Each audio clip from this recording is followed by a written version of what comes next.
Hey, welcome, all my right thinkers. Thanks for tuning in to check out your boy, B-Funk. Thinking right out here in the lab. What I do for you. Oh, I got something nice for you today. Yeah, you say it every day. I always do, every day. Let's go. Rightism, 25 rules to live by. Storytelling, story with a message. Message and story for life. I give life lessons. You tune in to receive them. You got a good thing going. You know how we do it.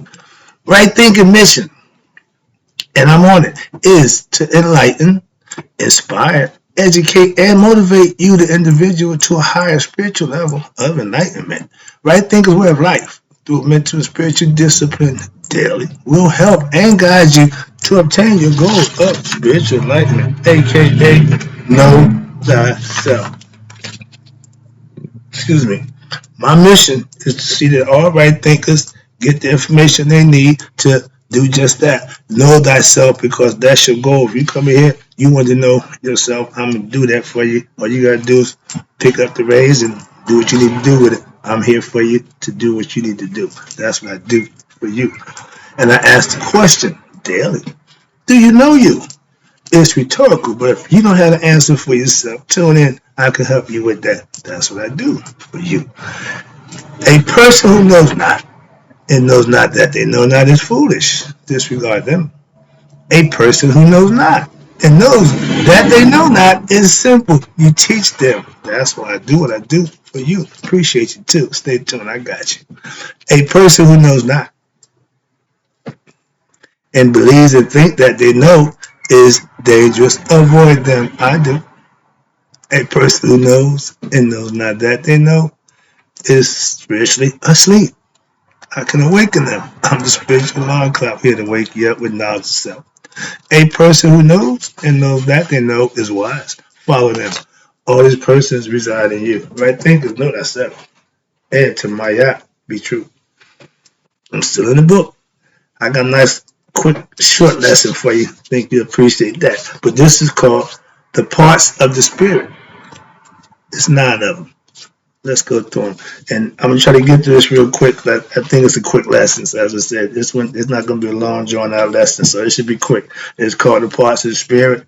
And the parts of the spirit are the Ba, the Sahu, the Kabat, the Ku, the Ka, the Sekem, the Ab, the Ka, and the Ren. These are all parts of the spirit that's in us. Okay? Our people on earth, men and women, born and made of the elements, but with the spirit of the divine. Understand that. You rise your what? You rise from your sleep, of ignorance, hence waking up. With knowledge of self, come spiritual enlightenment. Know thyself. Be sober and thoughtful, and realize that your home is not here on earth. Humans? Nope. But in the light. Where the hell is the light? Good question. That would be my first question. Why have you delivered yourselves into what? Unto death. How'd I do that? By having power to partake in immortality. If you was to wake up and realize who you are. We're here asleep or going through amnesia. The goal while we're here is to wake up and realize who we are so we can go home. The body to earth, spirit to heaven. And it's got 9 parts of the spirit that have to be dealt with. Okay, let's talk about it. Now, they say you repent, you change your minds, you part from the dark light, and you forsake corruption forever. Prepare to blend your soul with your eternal light. Lower self to the higher self, for the darkness, ignorance, into the light of consciousness and knowing thyself. It says here, the rays of God, aka the sun, projects into what? Millions of humans and objects. In humans, the projection is in 9 main parts. I'm about to break them down for you, explain it to you right quick. I'm not going to spend a lot of time on them. I did this lesson a while ago, but for those who don't know, I'm going to go through it. It's going to be quick. So there are 9 parts to the human spirit. That's what we talk about. Let's start with 1. the most important one, the ba. And the ba is a falcon or eagle, hawk head, falcon or hawk bird with your head on it, providing that you can awaken. You have to enlighten the ba. Watch this.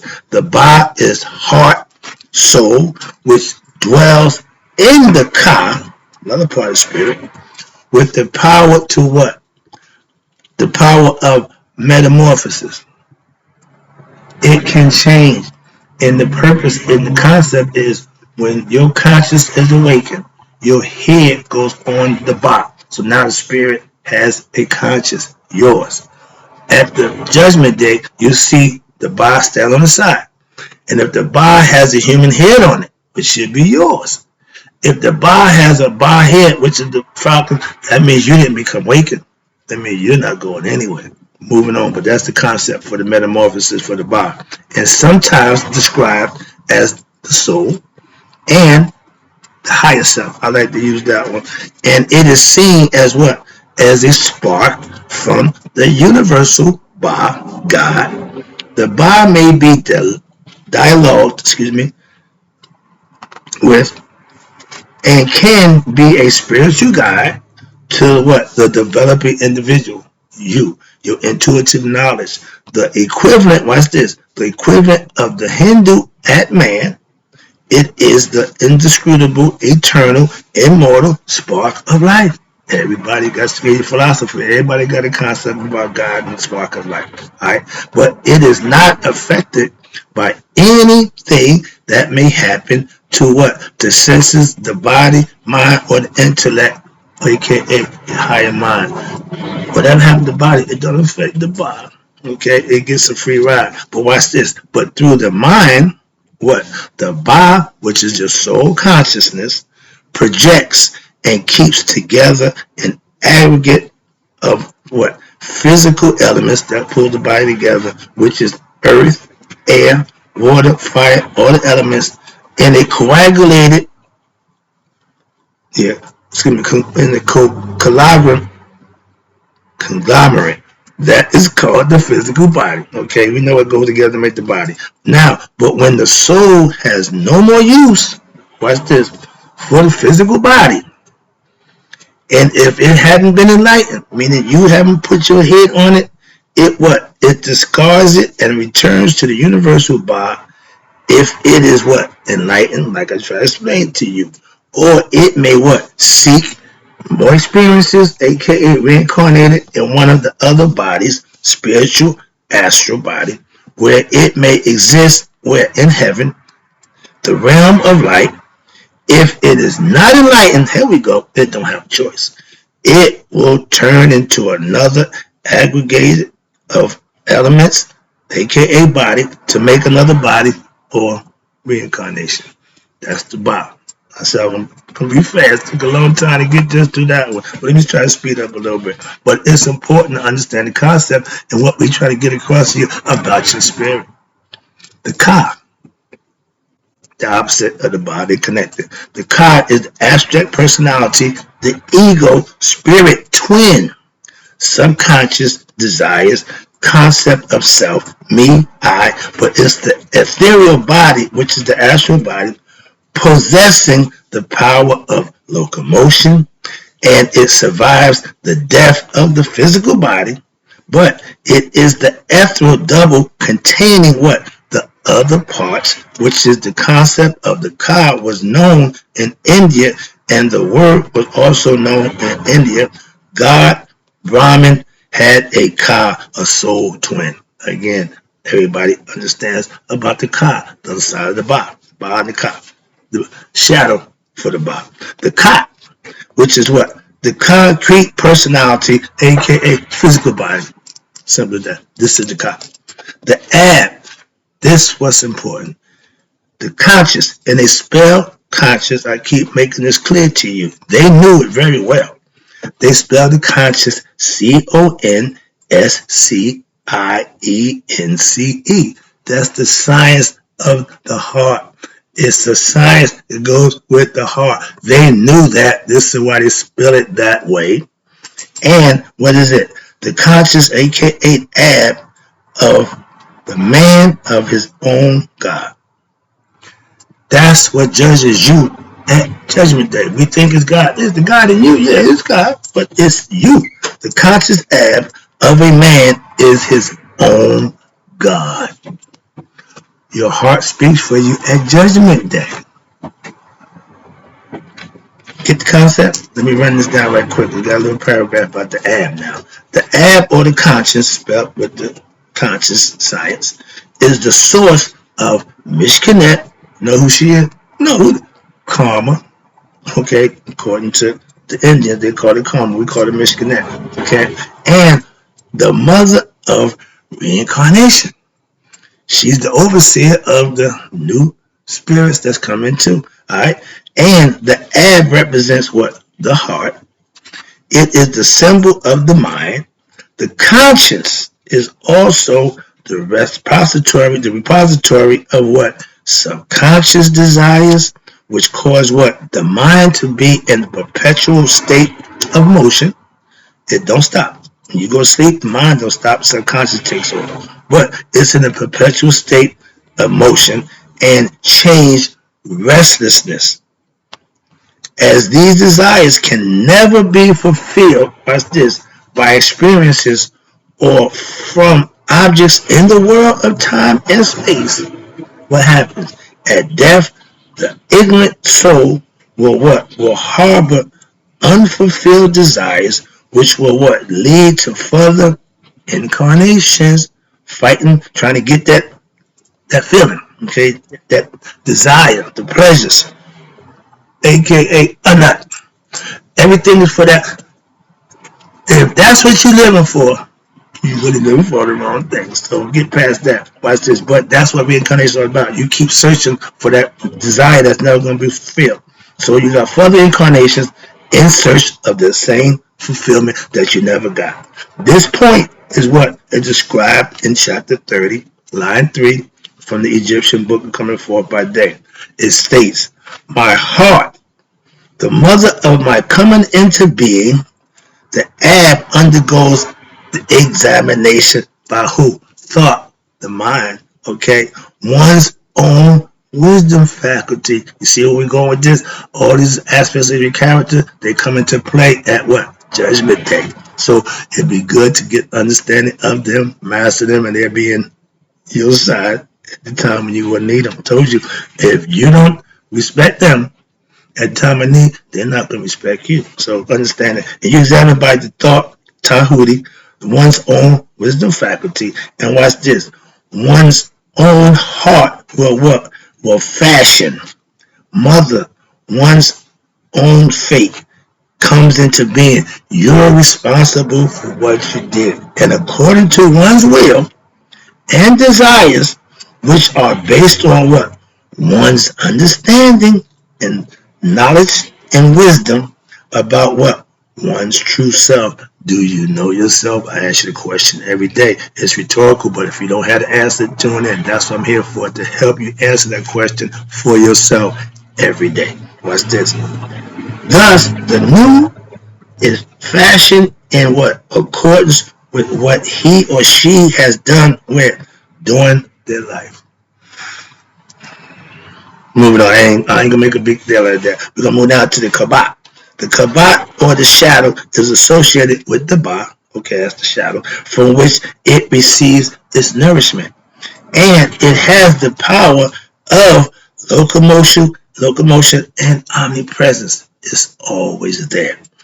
Number 6, the Ku, the KHU.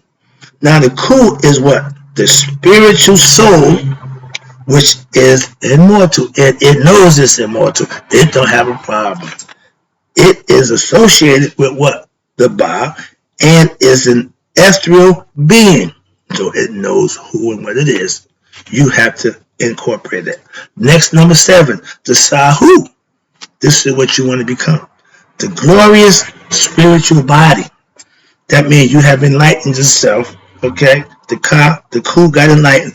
Now you know who you are. You are an immortal being. Oh, I'm God. Yes. The Sahu is the glorious body in which who? The Ku and the Ba dwells. Love it. When integrated, watch this, enlightened, again, the spiritual and the mental attributes of the natural body are what? Now united to a new power of its own nature. The Sahu is what? Is the goal for all right thinkers, all aspirants who are in search of knowledge for themselves. It is the reason for human existence. Becoming spiritual beings, becoming the human form to have experience, to what? Know thyself, and to become God-like when, while still alive, you see God in creation. Number 8. I'm almost done here. This is going to be quick. I like that. Yeah. Now, number 8. The second. I'm about to open up my new book here to take you to serpent power. That's what Sekhem is, okay? We've been knowing about that, but we know it from the Indians as Kundalini, the chakras. I've got some information about that. I'm proficient in that area too. So we go there next. I'm about to wrap this up. Sekhem, power, spiritual personification of what? The vital life force. Where? In man and women. Its dwelling place is what? Is in the heavens. With the who? The Kus. The Kus. The enlightened beings. Okay? Second, also what? Denotes the potency. Erectile power or force used in what? Fashioning one's own glorious new body for what? Resurrection. Men, we have the power to procreate. If we just gonna waste it, it's called semen, sperm. If you just waste it, you just really killing yourself. Why? Because you're taking years off your life. Nonetheless, but that's the concept. Number 9, wrapping it up. This is why names are important. Watch this. The Ren. The name essentially attribute to what? The personification of a human being. The name is sometimes found what? Encircled by a rope of light called a cartouche, which is associated with the Shin, the unbreakable knot, the rope I showed you earlier, the top part of the Ankh, that's what it is. It represents eternity and the female womb. Then you got the cartouche, represents what? A rope of sunlight or the life force, which is harnessed into the form of a circle. Dot, circle. See where we're going with this? And it is the most impregnable structure to protect one's name, identity, and title. What? Against attack. The name of the author is enclosed in the cartouche on the right, on the first page of this book. I got one, but quick lesson, quick story. I was on child support. I had my little cartouche and my gold chain at the time. But when the cops came and got me at my job for missing payment child support, I gave all my stuff up, but I thought my jewelry. I get down there in the Green Monster. Anybody familiar with Newark, New Jersey? They got a spot called the Green Monster down in Doremus. I haven't been to Newark down in the City Hall on goddamn it, whatever. But downtown, I haven't been in there. But that Green Monster, I had such a terrible time in there. When I left out of there, I made one mental note, the same note I made when I left prison. I ain't coming back here. They got my cartouche. I ain't going back to get it. How about that? I'll get another one. I ain't going back to that building.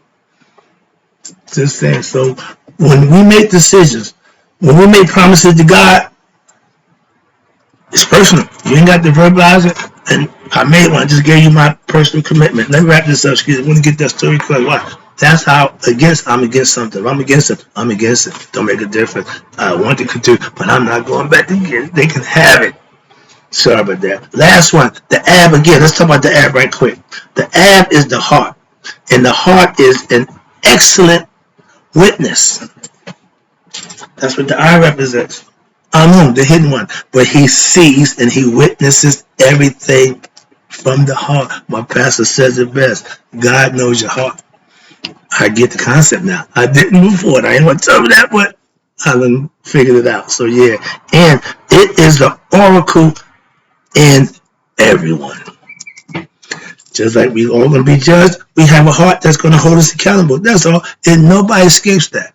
Okay, it's a fact of life. That's a lesson. And again, important, right thinkers, may you live to be 100, be 100 minus a day. So I never know that my right thinkers are passed away. Hope you enjoyed the lesson. I'm out.